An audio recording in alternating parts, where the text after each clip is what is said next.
ACB నోటీసులు ఇవ్వడానికి ఖచ్చితంగా ఇది కక్ష సాధింపు చర్యలలో భాగమే.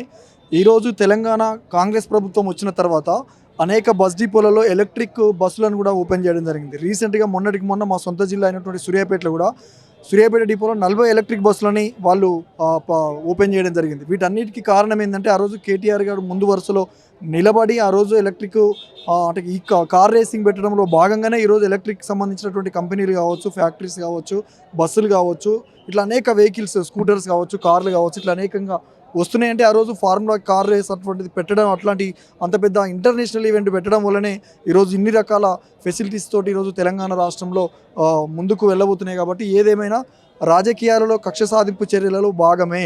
మొన్నటికి మొన్న బీఆర్కే భవన్ వద్ద రామన్న మాట్లాడడం వల్లనే అది కొంత కక్ష తీర్చుకోవడం కోసం ఈరోజు రేవంత్ రెడ్డి చాలా చిల్లర బుద్ధితోటి, చాలా వంకర బుద్ధితోటి, చాలా తొండి బుద్ధితోటి, ముఖ్యంగా తెలంగాణలో తొండి చేస్తామని చిన్నప్పటి నుంచి మనం ఏ ఆట ఆడుకుని అనుకుంటాం చూసినావా, ఇప్పుడు రేవంత్ రెడ్డి చేసేది నిత్యం చేసేది తొండే.